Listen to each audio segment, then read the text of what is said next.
Muy buenas tardes a todos. Estamos en el mes de mayo, reflexionando sobre los temas fundamentales marianos. Hoy pues nos vamos a ocupar del tema del tema de la Inmaculada Concepción de María, pues es la patrona de nuestra parroquia, pero es un tema, diríamos, importante para la vida cristiana. Así que sin más entramos en materia, hablando pues de la Inmaculada Concepción de María. Nótese bien, no se trata de la Inmaculada Concepción de Jesús, ¿verdad?, sino la Inmaculada Concepción de María. Esta definición dogmática, junto pues con la última de la Asunción de María a los cielos, fue proclamada directamente por un papa, ratificando su autoridad en la fe y no dentro de un concilio ecuménico. Por eso los protestantes y ortodoxos se han opuesto a tomarlos como norma de fe. Sin embargo, la afirmación dogmática papal no fue por un simple capricho. En el caso de la Inmaculada, el Papa hizo una consulta por carta a la cual respondió la mayoría de los obispos en forma afirmativa, además de la historia de la teología sobre la Inmaculada, pues que veremos un poco más adelante. El dogma de la Inmaculada Concepción y de la Asunción de María se refieren más directamente a María por sí misma, aunque tiene amplia referencia con Cristo y con la Iglesia. Sin embargo, no muestran a primera vista esta relación en sentido ecuménico para favorecer pues la comprensión de nuestros hermanos separados. Es importante resaltar en estos dogmas la relación de María con los demás cristianos, es decir, lo que María vive es en función de todos los cristianos. Es un preludio de lo que le ocurrirá a la Iglesia. Lo que ella recibe es para toda la Iglesia y no simplemente como un privilegio para ella exaltarse. Hacíamos esta notación desde que planteábamos por qué Dios nuestro Señor a ella pues la llama su madre, y por qué entendemos que ella es madre del Hijo único de Dios, no madre de Dios en el sentido pleno. Madre de Dios en el sentido pleno significaría que sería madre de la Santísima Trinidad, y esto no es posible. Por eso he explicado cómo se comprende para hablar de la encarnación del Hijo de Dios, en cuanto que el Hijo de Dios nace de ella, es Dios y hombre verdadero desde el momento de la encarnación. Por tanto, ella es llamada Madre de Dios. Tratemos de explicar pues la teología del dogma. Lo que significa este dogma es exactamente lo siguiente: que la Virgen María, desde el momento que fue concebida, ella, es decir, que las dos células que formaron su ser, la del papá y la de la mamá, se unieron en una sola en el útero de su madre. Fue preservada de toda mancha de pecado original desde ese instante. Además implica que ella permaneció sin pecado durante toda su vida, lo cual pues los ortodoxos llaman la Panagía, la Toda Santa. Así era llamada desde los comienzos de la comunidad cristiana. Esta definición dogmática tiene entonces dos aspectos fundamentales, uno que es de contraste: la Virgen María no tuvo pecado, y el otro es de afirmación: la Virgen María, por lo tanto, estuvo llena de la gracia de Dios y siempre mantuvo esa gracia. Haciendo un paréntesis, entendemos por gracia la presencia de Dios. Dios es la gracia increada y la gracia creada es la que poseemos los seres humanos. En la visión ortodoxa de las iglesias orientales se enfatiza más sobre el segundo aspecto, el de la gracia. En la visión occidental católica se resalta la ausencia del pecado original. La visión protestante es más negativa aún y ellos no aceptan este dogma. En realidad no definen si la Virgen tuvo pecado, pero tienen tendencia a minimizar a la Virgen María y por lo tanto a considerarla en todo igual a los demás. La Iglesia siempre ha considerado algo especial en la Virgen y por eso el culto de veneración que se hace a los santos, en el caso de la Virgen se llama hiperdulía, el de los santos dulía, porque es un culto especial. En el rito ortodoxo, que prácticamente mantiene las mismas creencias que los católicos, se nombra a la Virgen a lo largo de toda la liturgia. A cada momento que se hace una oración en la Iglesia Católica se nombra varias veces durante la misa, como en el Yo Confieso, cuando dice, por eso ruego a María siempre Virgen. También se nombra en la plegaria eucarística cuando se hace memoria de los santos y en el credo se nombra siempre a la Virgen. Lo especial que tiene María respecto a los demás cristianos es, además de ser la madre del Mesías y Señor, el hecho de que nunca haber tenido pues mancha de pecado. Este estado de gracia que nunca perdió María le hace estar en una posición especialísima respecto al resto de la humanidad. Cuando Eva cayó en pecado por escuchar la serpiente, entró el pecado en el mundo. Todos los seres humanos están afectados por este pecado de los primeros padres. De alguna manera quedan manchados desde el momento de ser concebidos. No significa que tengan culpa de pecado cometido por sus antepasados, pero sin embargo por solidaridad humana, que por pertenencia a la familia humana son afectados por ese pecado, quedan manchados. De ahí la urgencia. El bautismo limpia del pecado a quien lo recibe y al mismo tiempo le da la gracia de Dios. Se puede decir que María recibió lo que recibe en el bautismo desde el mismo instante de su concepción. Por eso ella fue preservada de la mancha del pecado original que había permitido entrar Eva. María en este sentido es la nueva madre de los que viven por Cristo, la nueva Eva. Pero esta madre es de la nueva creación, aquella que va a estar libre del yugo del pecado. La madre pura va a tener los hijos puros, pues. La antigua maldición de origen donde el ser humano quedaba sometido al yugo del pecado y de la muerte, queda abolida en María y ella se entrega en cuerpo y alma a su vocación de madre. Primero la madre de Cristo y luego la madre de la Iglesia, que es el cuerpo de Cristo. María recibió ese privilegio de quedar libre del pecado original en vista a su maternidad divina, de la que hablamos hace 8 días, y por los méritos de su Hijo Jesús, no por los suyos propios. Fue una gracia de Dios totalmente gratuita, en vista a que ella iba a ser la tierra virgen que recibiría al Verbo y le daría su propia carne. Ella no podía estar sometida al pecado siendo la madre del Todo Santo. Fue una cuestión de la justicia de Dios, de su plan de salvación. Él preparó el vientre que iba a recibir a su Hijo, el primer sagrario, puro, inmaculado y santo.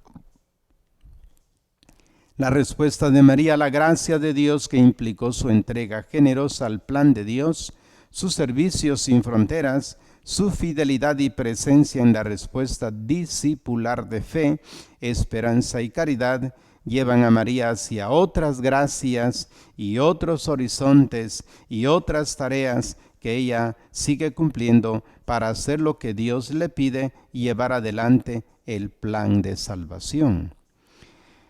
Ella mantiene toda su vida el tono de la fe y de la amorosa entrega al servicio de Dios, el servicio de Cristo, el servicio de la Iglesia, y nunca comete pecado. Ella es la toda santa inmaculada desde su origen y sigue manteniéndose plenamente en la gracia de Dios para siempre.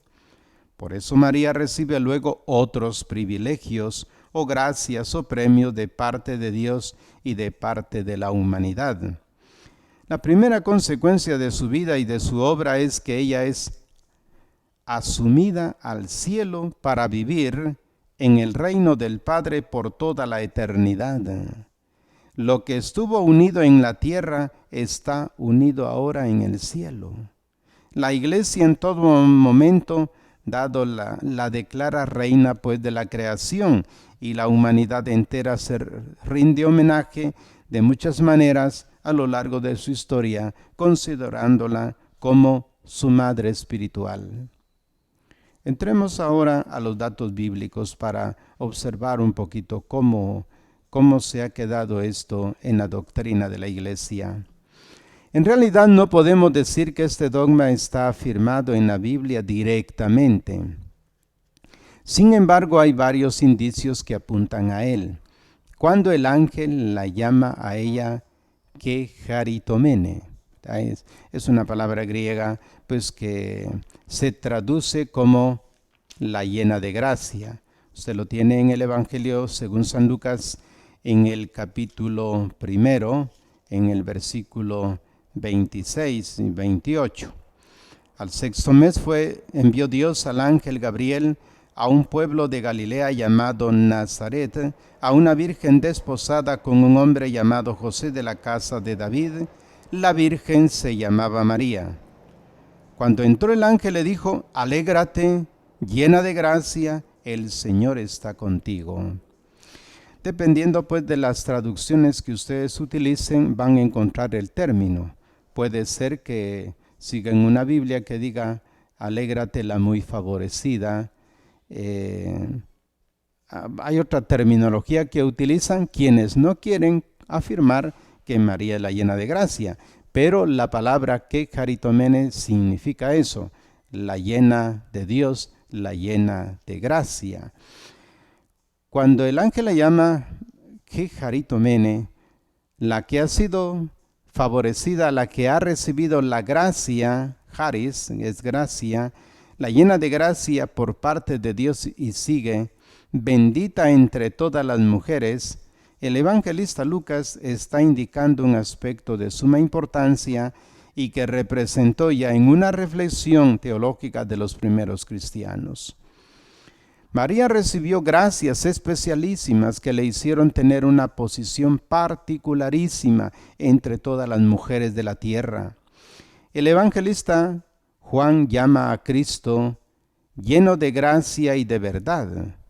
Usted lo ve en Juan 1:14, cuando dirá el texto: y el verbo se hizo carne y acampó entre nosotros.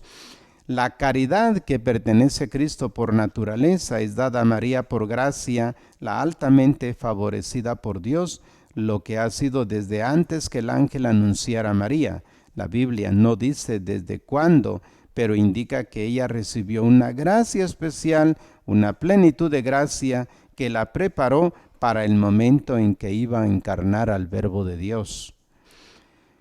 Cuando María responde en el Evangelio según San Lucas: ¿cómo será esto, puesto que yo no conozco varón?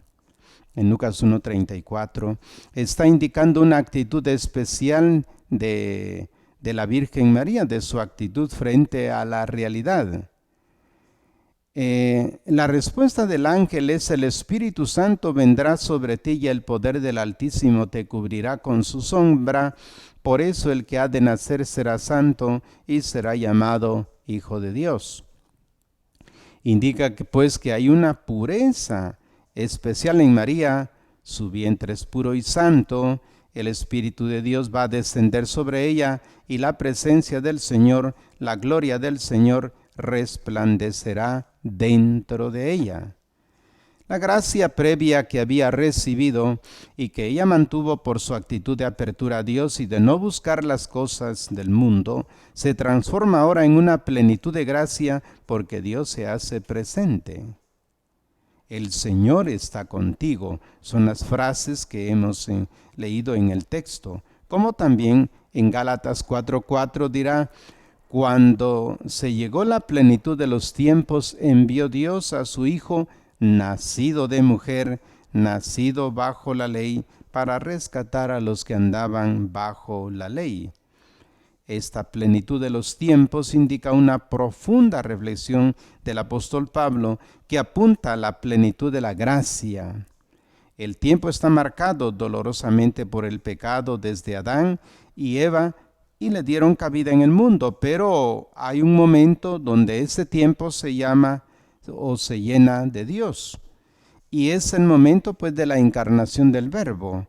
En ese momento hay una plenitud de gracia en la historia humana, y María forma parte de ese momento, con su ser, con su alma, con todo lo que ella es, con su voluntad. La participación de María en este misterio de Dios implica pues su participación en la gracia y por lo mismo su ausencia de pecado. El libro del Apocalipsis muestra un aspecto interesante en este sentido de la lucha contra el pecado. María, iglesia, en el capítulo 12, dice: vestida de sol con la luna de sus pies y está rodeada de estrellas, representa por una parte a la iglesia y por otra a la Virgen María, porque la iglesia en su misterio personalizante puede ser representada por María, que como persona encarna todas las virtudes e ideales hacia los que la iglesia tiende por su propia naturaleza. La lucha que está entablada contra el dragón, la antigua serpiente, quien es el mismo que tentó a Eva y a Adán, implica la lucha por desterrar el pecado del propio ser por parte pues de los cristianos. La nueva creación que es la iglesia es creación con la gracia recuperada, y la Virgen es atacada por el dragón, sin embargo es protegida por Dios, lo cual indica pues una gracia especial para esta mujer, una gracia que comienza desde su origen, dado el compromiso y el tipo de lucha que ella debe llevar a cabo. Ella es la mujer que da a luz al hijo varón y que el dragón trata de devorar. Ella debe defenderlo, huir, protegerlo. El dragón también trata de devorarla a ella, pero no puede, y luego frustrado busca de atacar a los otros hijos de la mujer, los que son fieles a Cristo. María no cae en pecado, aunque el dragón trata de hacerla caer para recuperar su dominio sobre la raza humana. Sin embargo, la enemistad de la mujer con el dragón pues es definitiva. Así se cumple la profecía del libro del Génesis, cuando le dice a Dios a la serpiente: enemistad pondré entre ti y la mujer, entre tu descendencia y la suya. Ella te aplastará la cabeza mientras tú tratas de morderle el talón. Génesis 3:15.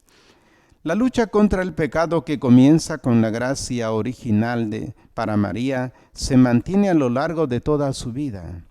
Ella es la toda santa, pero también es la inmaculada, sin mancha de pecado, y ella mantiene esa pureza no solamente con la gracia de Dios, sino también con su propia lucha, con su propia entrega voluntaria a Dios y al plan de salvación. San Pablo, refiriéndose a la Jerusalén celestial, que también se puede asimilar a María en su maternidad espiritual, dice: la Jerusalén de arriba es libre, ella es nuestra madre. Y más adelante prosigue: así que, hermanos, no somos hijos de la esclava, sino de la libre. Para ser libres nos libertó Cristo. Manteneos pues firmes y no os dejéis oprimir nuevamente bajo el yugo de la esclavitud. Gálatas 4:31 al 5:1. Con lo cual se manifiesta el sentido de la lucha contra el pecado.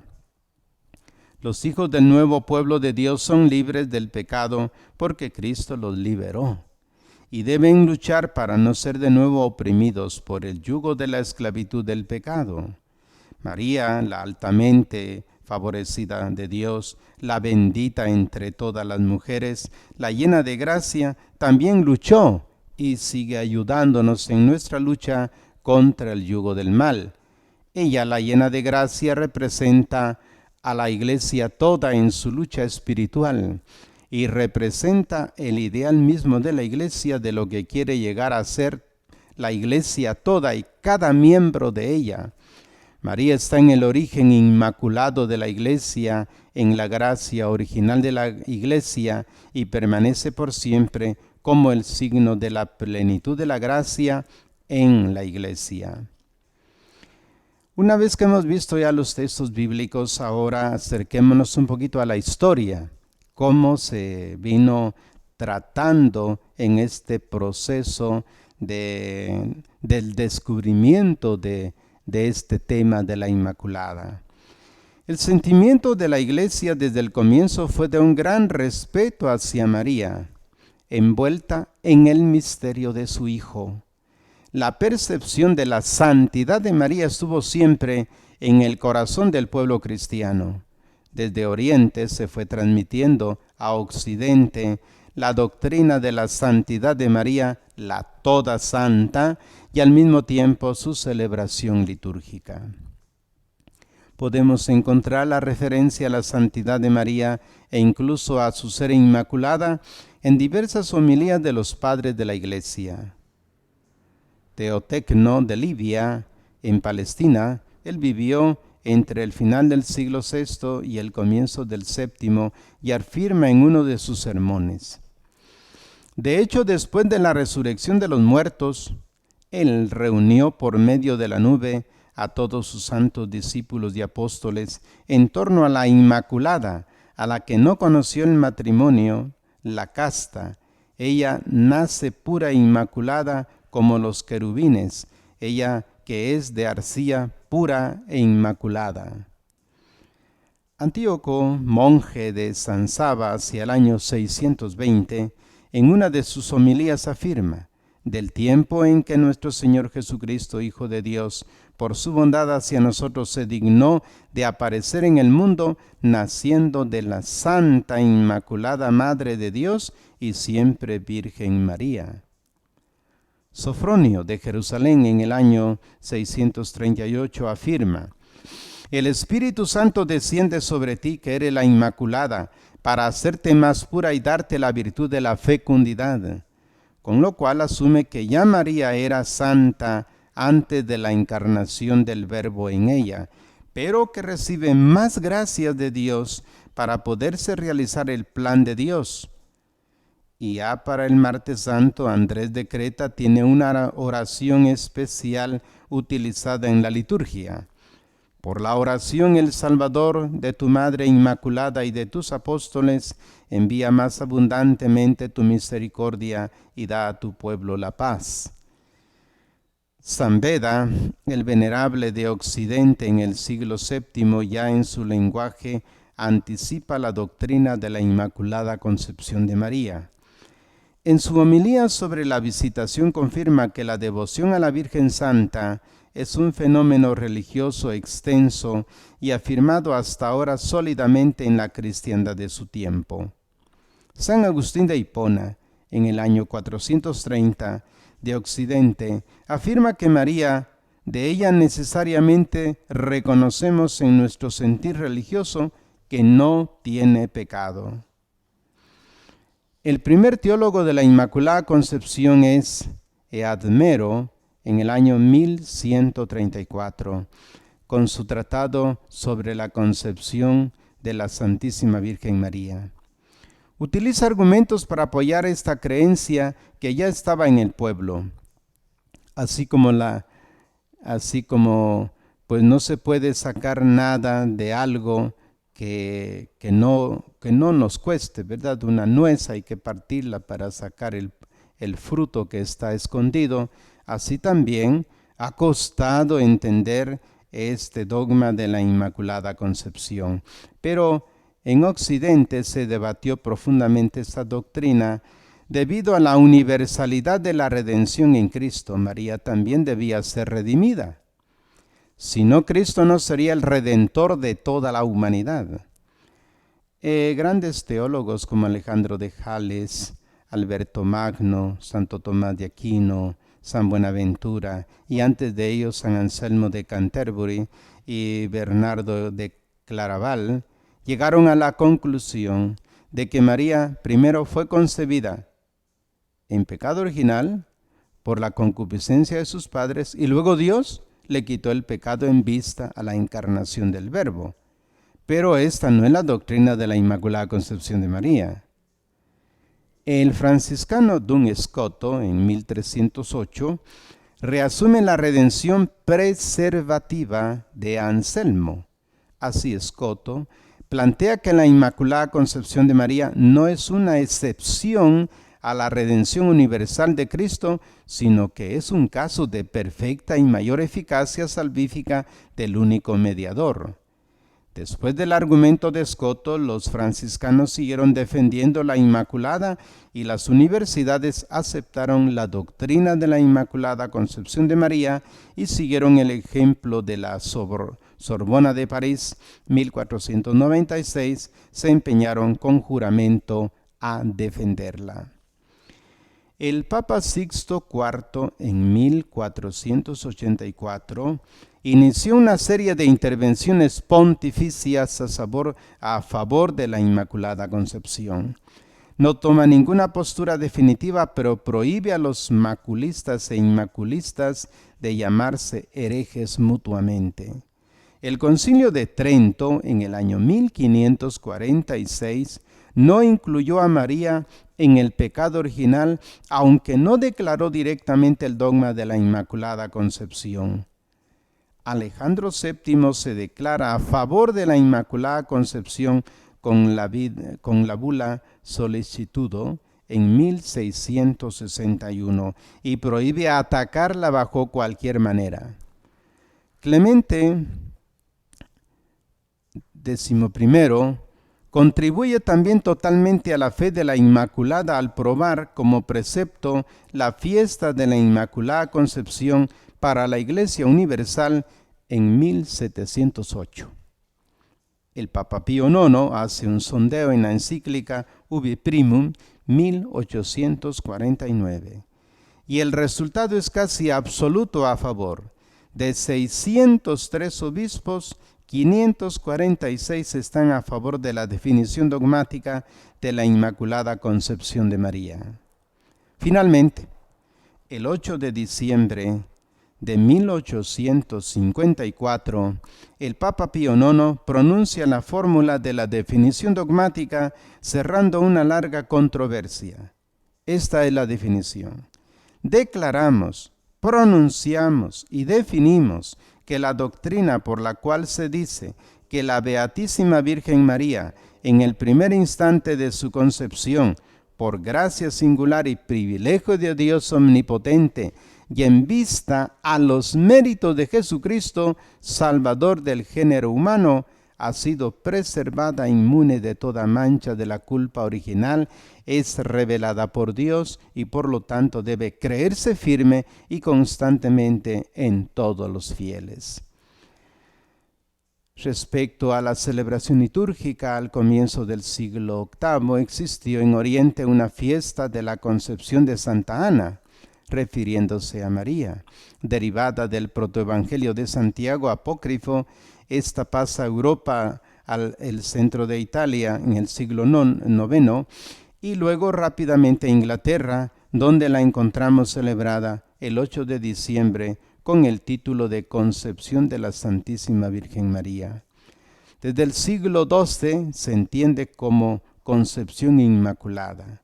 La fiesta se difunde en Francia en este siglo a pesar de la oposición de San Bernardo a la doctrina de la Inmaculada Concepción de María.